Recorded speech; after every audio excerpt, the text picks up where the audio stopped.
제가 아침에 평일에 교회 출근해서 가장 먼저 하는 일은 청소입니다. 사무실 문을 열고 창문을 활짝 열고 음악을 크게 틀고 청소기를 돌리고 바닥을 쓸고 닦습니다. 그리고 청소를 마치고 나서 커피를 내리고 신문을 봅니다.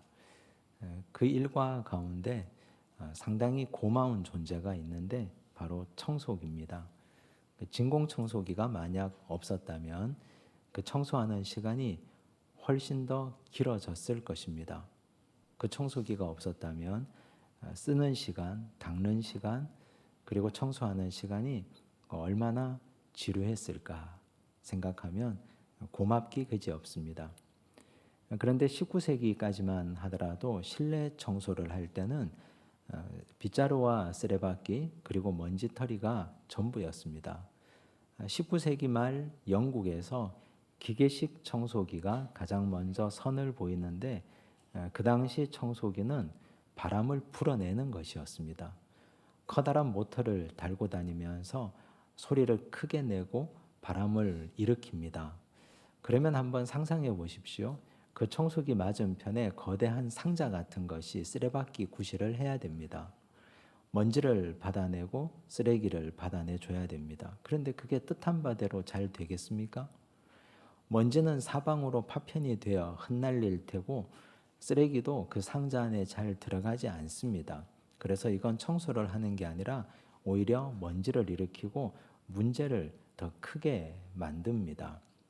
이런 광경을 영국에서 보고 있었던 부스라는 사람이 있었습니다. 이분은 기계 설비를 하는 분이었는데 참 한심해 보였습니다. 바람을 부는 것보다 빨아들이는 게 훨씬 효과적이겠다 생각했습니다. 이분이 집에 가서 손수건을 가지고 자기 입에다 대고 먼지를 한번 빨아들여 봅니다. 우리는 아무리 실험 정신이 투철해도 그런 건 못할 것 같은데 좀 엉뚱한 사람이 원래 큰일을 합니다. 직접 그렇게 해보니까 정말 효과적이었습니다. 그래서 이분이 기계를 설계해서 흡입형 진공청소기를 최초로 만들어냅니다. 그때 이후로 계속해서 기술이 발전해서 청소기가 소형화되어서 이제는 가정에 없는 집이 없게 되었습니다. 사실 바람을 불어내느냐, 바람을 빨아들이느냐 하는 건 아주 혁신적인 큰 차이를 가져왔습니다. 청소를 하는데 혁신이 일어난 겁니다. 근데 이건 비단 청소기뿐만 아니고 우리 인생에도 얼마든지 적용해 볼 수 있습니다. 여러분, 우리는 어떤 인생을 살고 있습니까? 힘이 있고 권력이 있고 할 수 있는 사람. 어떤 사람들은 자기 힘과 권력과 위세를 다 부리며 삽니다. 있는 성격 다 부리며 삽니다. 바람을 일으키고 먼지를 일으키며 삽니다. 그런데 문제가 해결됩니까? 오히려 사방에 파편이 튀고 문제가 더 크게 됩니다. 그렇게 해서 해결되는 건 아무것도 없습니다. 그런데 오히려 포용하는 사람, 빨아들이는 사람, 감싸주는 사람 깨끗해집니다. 주변이 다 깨끗해지고 문제가 깨끗하게 사그라들고 사라집니다. 어떤 인생을 살 것인가 하는 건 우리 스스로의 결단에 달려 있습니다. 오늘 우리가 읽은 본문에 나오는 세 분이 있습니다. 루벤과 시몬과 레위. 이분들은 밖으로 분출하는 삶을 살았습니다. 자신의 복수심도 표현했고 분노도 혈기도 다 터뜨리고 살았습니다.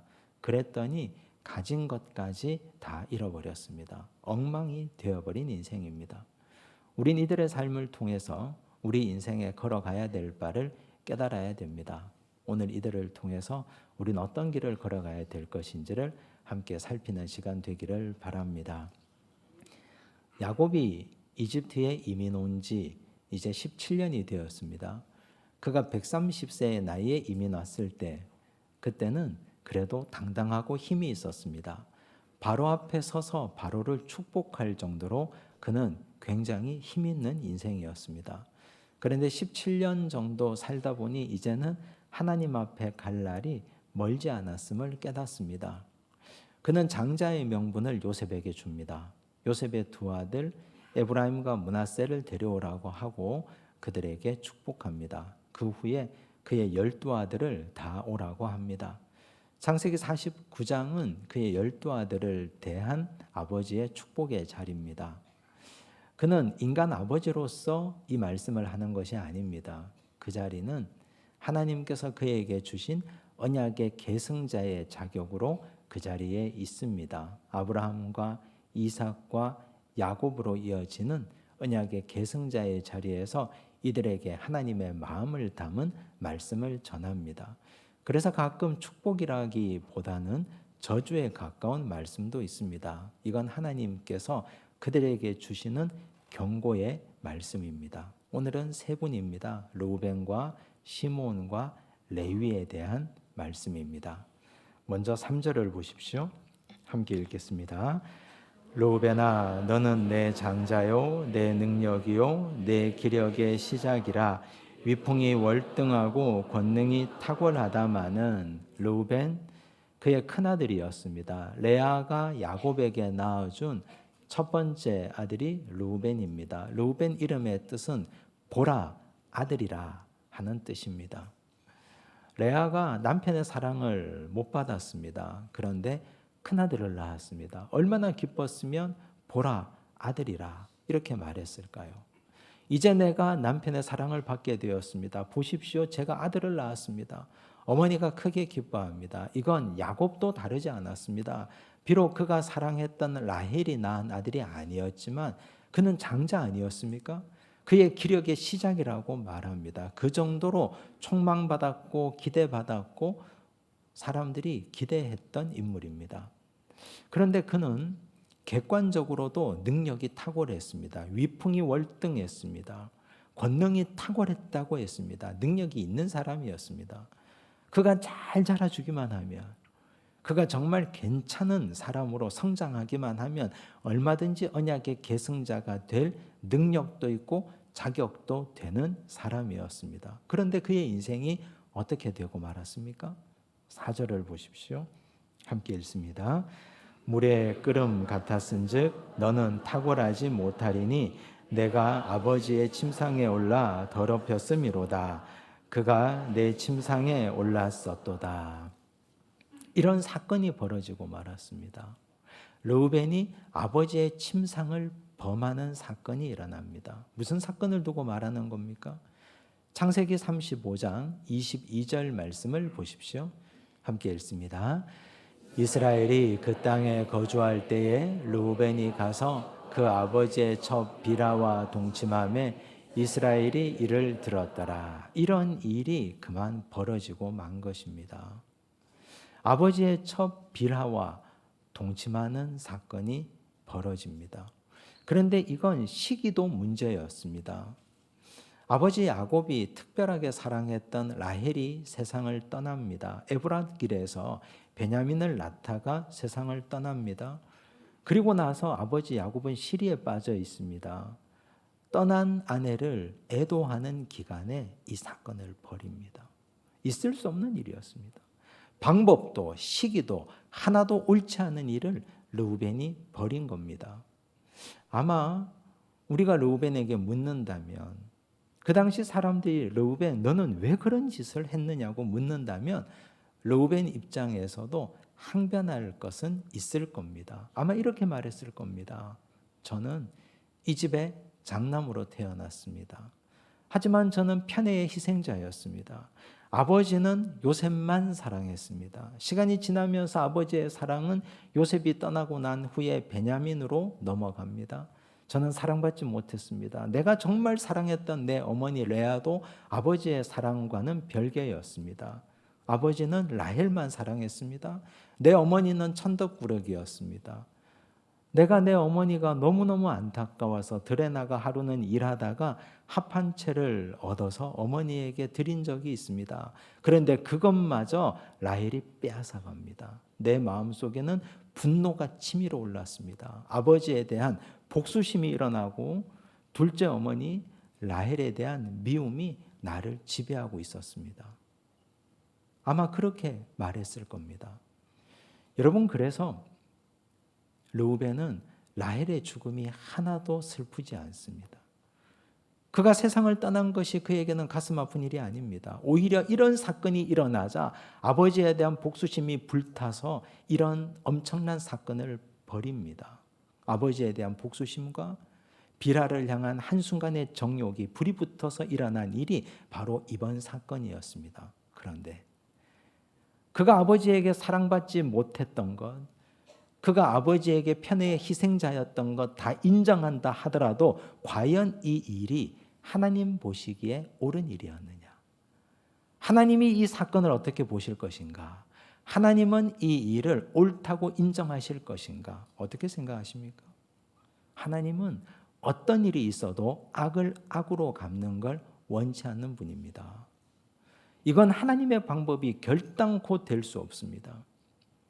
본인이 편애의 희생자였다고 해서, 본인이 이 피해를 입었다고 해서 이걸 이런 식으로 갚으면 본인이 가지고 있는 모든 것을 한순간에 다 잃어버립니다. 그는 장자였습니다. 장자의 명분도 장자의 권위도 잃어버렸습니다. 그는 위풍이 월등했습니다. 권능이 탁월했습니다. 하지만 월등한 위풍과 탁월한 권능을 활용하고 사용할 기회를 얻지 못했습니다. 한순간 복수심에 불타서 그것마저 다 태워버리고 말았습니다. 안타까운 인생입니다. 여러분, 우리는 기억해야 됩니다. 우리 속에 분노가 일어날 수 있습니다.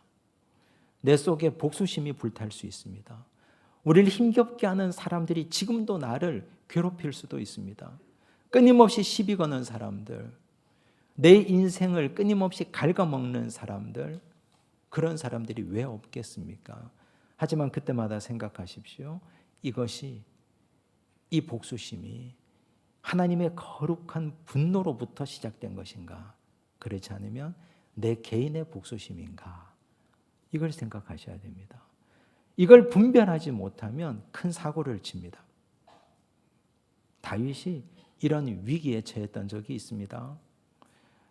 다윗이 사울에게 쫓겨다닐 때 그가 들판에서 그를 따르는 600명의 용사들과 함께 살았습니다. 뭘 먹고 살아야 되겠습니까? 그는 들판에서 양을 치는 사람들을 보호해주고 그 주인으로부터 먹거리를 먹고 연명하고 살았습니다. 하루는 그 중에 돈이 많은 나발이라는 사람의 잔칫날이 되었습니다. 양털 깎는 날이었습니다. 사람을 보내어서 먹거리를 요청했습니다. 당연히 그렇게 할 수 있는 일 아닙니까? 잔칫날인데. 그런데 나발이 다윗을 모욕합니다. 화가 납니다. 분노가 머리 끝까지 치밀어 오릅니다. 가만히 있을 수가 없었습니다. 400명의 군사를 일으킵니다. 그를 죽이기 위해서 달려갑니다. 그런데 그때 나발의 아내 아비가일이 길을 멈춰 세웁니다. 그녀가 이렇게 말합니다. 무죄한 피를 흘리지 말라고 말합니다. 이건 당신의 복수심에서부터 비롯된 일이니 이 일로 인해서 나발의 목을 치면 그건 무죄한 피를 흘리는 일입니다. 그런 일을 부디 하지 마십시오라고 부탁합니다. 우리가 이걸 구별해야 됩니다. 하나님께서는 다윗이 골리앗을 향하여 돌진할 때는 막지 않으셨습니다. 골리앗을 향하여 나아갈 때, 그때 하나님은 다윗이 던진 물맷돌이 골리앗의 이마에 명중하도록 도와주셨습니다. 거룩한 분노였기 때문입니다. 40일 동안 조속으로 자기 몸을 나타내며 하나님의 이름을 망령되이 일컫는 골리앗을 향하여 다윗이 나갈 때 하나님은 오히려 다윗을 도우셨습니다. 하지만 나발을 향하여 나갈 때 그건 아비가일을 통해서 막으셨습니다. 개인의 복수였기 때문입니다. 하나님께서 허락하신 거룩한 분노와 개인의 복수는 구별해야 됩니다. 로마서 12장 17절과 18절에서 바울은 이렇게 우리에게 교훈합니다. 함께 읽겠습니다. 아무에게도 악을 악으로 갚지 말고 모든 사람 앞에서 선한 일을 도모하라. 할 수 있거든 너희로서는 모든 사람과 더불어 화목하라. 아무에게도 악을 악으로 갚지 말라고 하지 않습니까? 선한 일을 도모하라고 합니다. 할 수 있거든 모든 사람과 더불어 화목하라고 말씀하셨습니다. 그렇다면 내 원수는 누가 갚아줍니까? 내 이 억울한 심정은 누가 복수해 줍니까? 이대로 저 사람이 그냥 잘 먹고 잘 사는 걸 보기에는 난 너무 억울해서 견딜 수가 없습니다. 하지만 염려하지 마십시오. 그건 하나님이 갚아줍니다. 악을 악으로 갚지 말라고 말씀하실 때는 원수 갚는 일은 나에게 맡겨라. 너의 억울한 건 나에게 호소하라. 내가 있지 않느냐. 전능하신 하나님의 손길이 너의 마음을 위로하고 너의 원수를 갚아줄 테니 너는 모든 사람과 할 수 있거든 화목하라. 악을 악으로 갚는다면 네가 가지고 있는 건 한순간에 다 불태워버릴 수 있으니 절대로 그런 일 하지 말라고 우리에게 말씀하십니다. 부디 르우벤이 주는 교훈이 우리가 꼭 붙잡고 걸어갈 길이 되고 교훈이 되기를 간절히 바랍니다. 5절을 보십시오. 함께 읽겠습니다. 시므온과 레위는 형제요 그들의 칼은 폭력의 도구로다. 시므온과 레위 형제 아닙니까? 그들의 칼은 폭력의 도구라고 했습니다. 어떤 사건을 두고 말하는 걸까요? 야곱과 야곱의 가족들 식구들이 세겜 땅에 머무른 적이 있습니다. 그때 그 세겜 성을 둘러보기 위해서 야곱의 딸 디나가 시내를 나갔다가 세겜 추장에게 욕보임을 당합니다. 그리고 억류당했습니다. 세겜 사람들은 이 여인을 달라고 정식으로 청혼합니다. 아주 뻔뻔하기 짝이 없습니다. 디나의 오라비들이었던 이들은 분개합니다. 그 중에 특별히 두 사람 시므온과 레위가 가만히 있지를 못합니다. 당장 가서 내 여동생을 구출해 와야 되겠다고 생각합니다. 그래서 이런 방법을 사용합니다. 창세기 34장 15절과 16절을 보십시오. 함께 읽습니다. 그런즉 이같이 하면 너희에게 허락하리라. 만일 너희 중 남자가 다 할례를 받고 우리 같이 되면 우리 딸을 너희에게 주며 너희 딸을 우리가 데려오며 너희와 함께 거주하여 한 민족이 되려니와. 할례 받아라. 너희가 내 여동생을 데려가려면 너희 모든 남자들이 다 할례 받아라. 그러면 우리 민족과 너희가 통혼하리라. 같이 한 민족이 되겠다. 그러니 걱정하지 말고 할례 받아라. 세겜 사람들이 이 말을 좋게 여깁니다. 이걸 수용하고 남자들이 다 할례 받고 누워 있습니다. 몸을 움직이지 못할 때 가장 아픈 극심한 고통의 시간에 시므온과 레위가 칼을 가지고 그 자리를 급습합니다. 세겜 남자들을 다 칼로 살해해 버렸습니다. 여러분 여기서 큰 문제가 일어나지 않습니까? 무슨 문제입니까? 하나님께서 가장 기뻐하시지 않을 일을 시므온과 레위가 하고 말았습니다. 할례라는 언약을 이용해서 살인의 도구로 삼은 것입니다. 할례가 무엇입니까? 하나님과 인간 사이의 약속 아닙니까? 할례는 끊어내는 겁니다. 살에 새기는 하나님과 하나님 백성 사이의 언약입니다. 이제 나는 죄 짓지 않겠습니다. 과거의 삶을 끊어내겠습니다. 결단하겠습니다. 이제는 내가 하나님의 백성으로 살겠습니다. 하나님께서 아브라함을 찾아오셔서 너는 내 앞에 행하여 완전하라 하시고 할례를 명령하셨습니다. 그때부터 아브라함의 자손들은 다 하나님의 할례 받은 백성이 됩니다. 살에만 새기는 언약이 아니라 우리 마음이 결단하는 결단의 언약입니다. 이제부터는 죄 짓지 않겠습니다. 이제부터는 하나님의 백성으로 살겠습니다. 이 거룩한 약속, 하나님의 백성 자녀됨의 약속이 할례 아닙니까? 그런데 그걸 이용해서 살인의 도구로 삼다니, 그걸 이용해서 사람을 죽여버렸습니다. 여러분 이후에 어떤 일이 벌어졌을까요?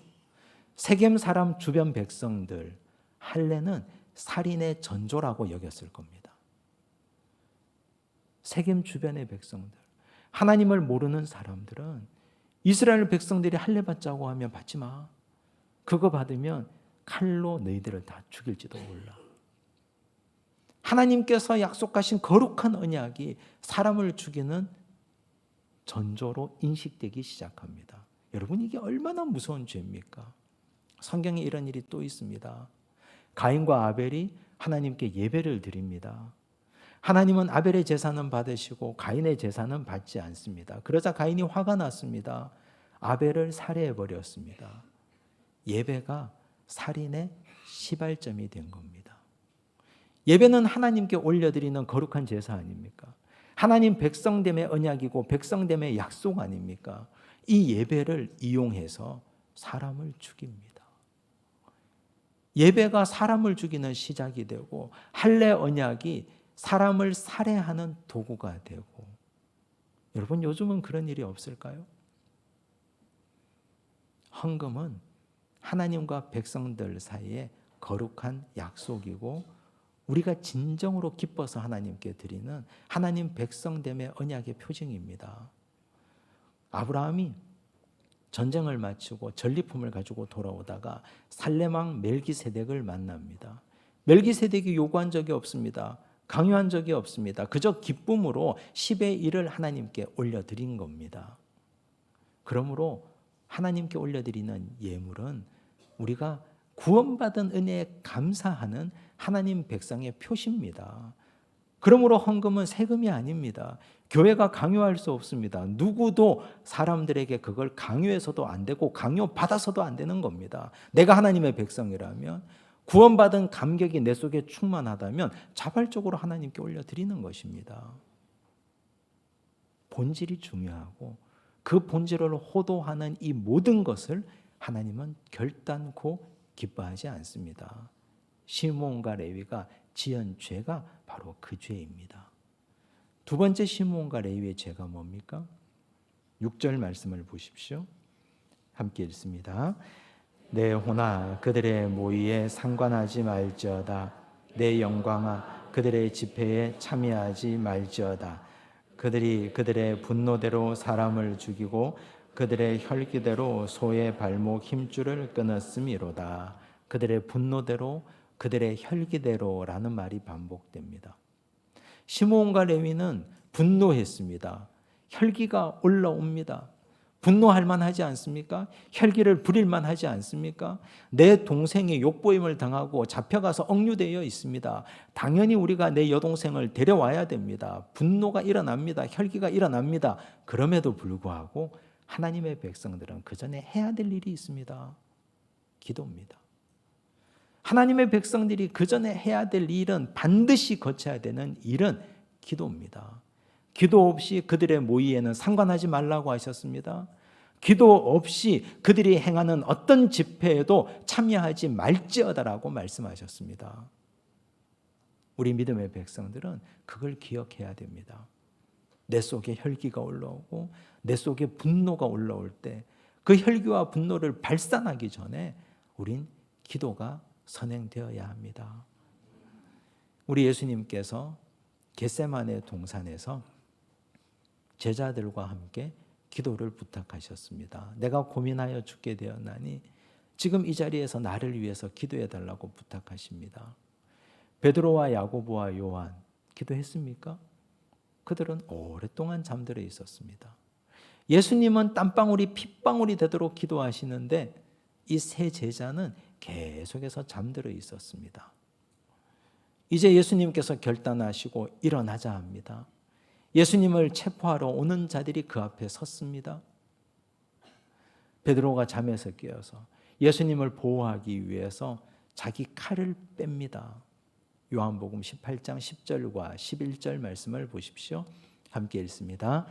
이에 시몬 베드로가 칼을 가졌는데 그것을 빼어 대제사장의 종을 쳐서 오른편 귀를 베어버리니 그 종의 이름은 말고라. 예수께서 베드로더러 이르시되 칼을 칼집에 꽂으라. 아버지께서 주신 잔을 내가 마시지 아니하겠느냐 하시니라. 베드로는 기도하지 않았습니다. 기도하지 않으니 혈기가 일어납니다. 기도하지 않으니 분노가 일어납니다.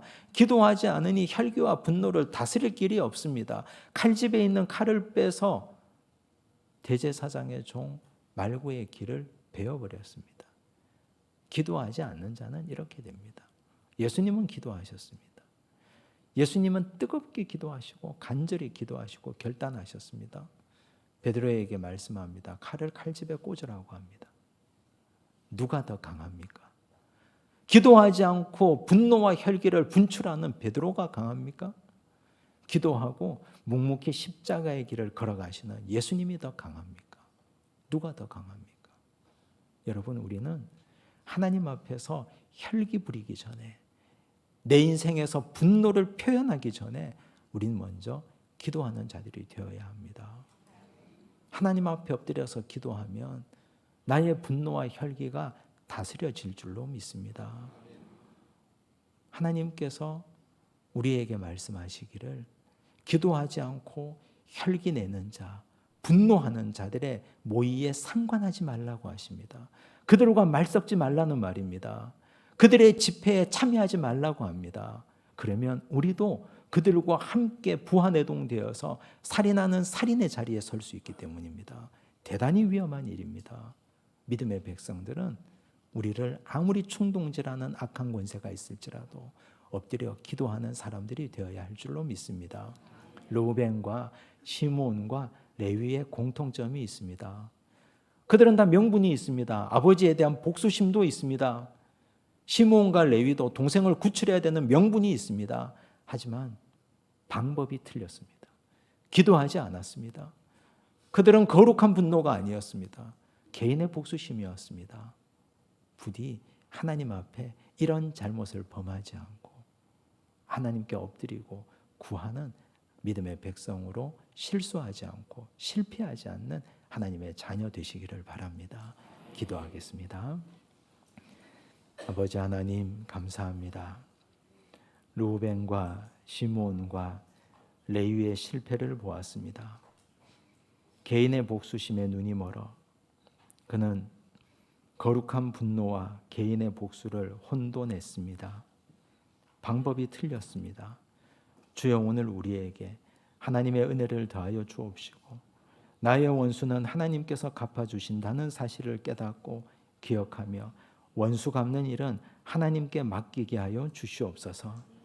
주여, 우리를 힘들게 하는 사람, 그래서 우리 속에 분노와 혈기가 올라옵니다. 그러나 그 전에 기도하게 하옵소서. 기도하지 않고 엎드리지 않으면 내 분노와 혈기가 사람을 죽일 수도 있음을 깨닫게 하시고 부디 우리의 마음을 기도로 다스려가게 하여 주시옵소서. 모든 말씀 예수님 이름으로 기도드리옵나이다. 아멘.